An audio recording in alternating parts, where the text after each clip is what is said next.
You get $1 billion if you can start a massive argument at your family's Thanksgiving dinner. What's your game plan? Announce I'm getting $1 billion and I'm only sharing with my 3 favorite people. Can you guess my favorites? I just won $1 billion and none of you get anything.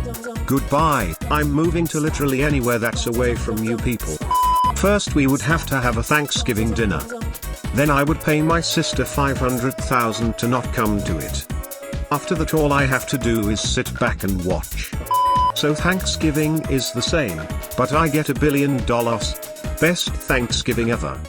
I just have to make sure my cousin and I are both there. She's vegan, I'm the black sheep, and all our relatives are extremely judgmental. That should do it, but if it takes too long I'll mention feminism. Oh shit, here we go again. So, my wife and I have decided it's the perfect time to become full-time missionaries in China. We're bringing the kids too. Now, I know this sounds crazy. But, trust me. My thetan levels are crazy high. Grandma, why did you always favor Bob over all your other children? Hi Mom. Hello, dear. I just won $1 billion, and I don't think I'm going to share it with any of you. I like this one, but I would turn it a bit and say I just won $1 billion. I will only be giving one of you $10 million of it, but you all have to convince me on why you deserve it over everyone else. Calm down Satan. I just won $1 million, and I don't think I'm going to share it with any of you. Once you win, tell them you had to get an argument going, and that you'd be evenly dividing the whole $1 million with everyone there. No one needs to know about the other $999 million, and you look like a generous saint. Say you won $2 million. After all the argument shit, tell them you'll give each $100K. Then give everyone $1 million individually but tell them to keep it a secret. That way they'll think they're special and you'll still have over $900 million left. Even brilliant My mother-in-law's Thanksgiving dinner tastes better. That seems like a good way to get a turkey stuck on your head. Right where I want it. I'll eat my way out. Easy, I just sit down and enjoy the meal. My mom will automatically take care of the rest. Tell everyone they'll each get $1 million, but first they must share some dark secrets of any family members. Damn, this is somehow the most savage one, full chaos. I don't know if anyone makes it out alive after this one. This isn't even start an argument level anymore. This is full on destroy the entire family level. With $1 billion, you can buy yourself a new one. Growing up with you alcoholic parents was awful in so many ways for my brother and me. Let me describe them. Pull out a PowerPoint presentation. Half of it in Comic Sans, the other half in papyrus. Oh, so we fighting. Is there a cutoff for how bad you can sin and still get into heaven if you repent near the end? No. Some old Caesars waited to become baptized until their literal deathbeds for this exact loophole. You good chili. Talk about politics. Easiest $1 billion ever. Almost feels too easy to get the money. Instructions unclear, accidentally started World War III. I can start 2 fights at one table. Talk about what a bunt the president is to my dad and tell my brother and my cousin how Android phones are superior to Apple phones. When my husband and I were dating and he met my family the first time, I told him to steer clear of the phone topic. This mother ducker goes to my brother and 2 cousins, brothers, one Android user, the other Apple diehard, and goes, "Oh, that's a nice Samsung." Next thing I know, I hear the 3 men shouting about phones and see my husband walk away cracking up, like walking away from an explosion. It's so strange when people become die-hard fans of mega corporations that want nothing but their money and private data. Leave fake DNA test letter on the dinner table. Call out everyone who didn't visit me while I was literally dying in the ICU for 3 weeks. Edit, okay, so here's the full story so I don't have to reply to 100 people.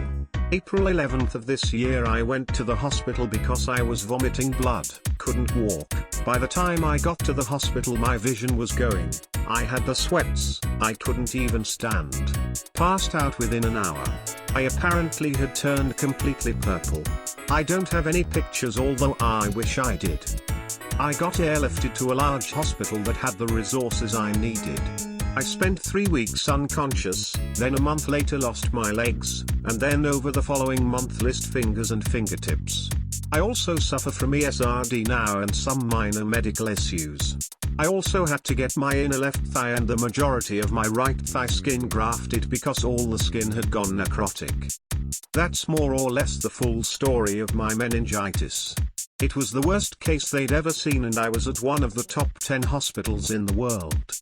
I'm recovered now and on the way to getting my prosthetic. With my family? Hi. Edit, thanks. Apparently lots of folks think I'm their relative. Don't hi me, duckstick. I carried you for 9 months and this is the thanks I get. So Dad, do you ever feel guilty for cheating on Mom and causing her so much emotional pain that she turned to the bottle and died from liver failure? Edit, thank you guys for the awards, I feel special.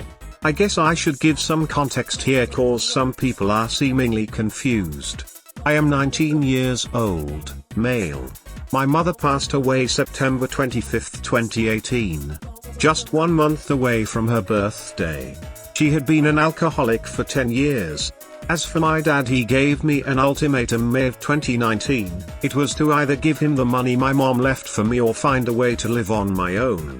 I chose the later, moving in with my grandma on my mom's side for 3 months before leaving and getting an apartment on my own with my girlfriend/love of my life. I also wanted to add, if any of you down below in the comments ever want to talk, I'd be happy to. A lot of us are no stranger to alcohol coming in and ruining a family. A lot of us are also no stranger to narcissistic parents that only care about themselves. For those who are going through it, you're not alone. So doing some estate planning there. We do not celebrate Thanksgiving over here, but I honestly just would have to invite both of my parents at once. Damn, this is a lot easier as a child of divorce. Just bring over both my parents and wait 5 minutes. It gets trickier as you get older. For instance, one of my divorced parents is now dead, so inviting him over would require physical digging. But it would probably still work. Invite my sister. That's it. Last time it got low-level violent after about 90 minutes. Edit, lots of you asking about the violence. I pushed her away from me because she was in my face, nose to nose, trying to get me to react to her tantrum. Then she attacked me, so I did a panicked girly kick to the shin. There's a massive backstory around my sister's behavior towards me and my parents, but it's too long to go into here. I could bring my brother. There would be massive panic as they question how I got him out of jail 30 years early. Is he single? I feel my sister and he would be a good match. Trump, am I right? Then sit in silence for the next 45 minutes of pure chaos and watch it unfold. The ambiguity is really what completes this one. My parents are in their late 50s/early 60s from the former Soviet Union. I'll just talk about how I like guys now. I'm a guy. That's it. That'll be enough. It was nice knowing you. You may not get to use this money. Can I have it? He's Russian. It was always our money, comrade. I'd say, can I say prayer please? Please pray for all the ached ladies on Dad's phone. May they get clothes. For the man that keeps coming to help mommy, may she get helped. Amen. I'm a lesbian and my wife's father is a terrible homophobe who now spends any family events that he's still invited to simmering with hatred and bigoted rage towards his own child, so I'm thinking I could do it in 6 words. Your daughter calls me daddy too. This is free money. My opinion on literally any book, show or current event will do fine. The only way I can f*** it up is if I stay silent. Game of Thrones didn't really come into its own until the last 2 episodes. Those are what elevated it. Flawless character motivations and reactions. Damn. Are you trying to start an argument, or a war? They're trying to die.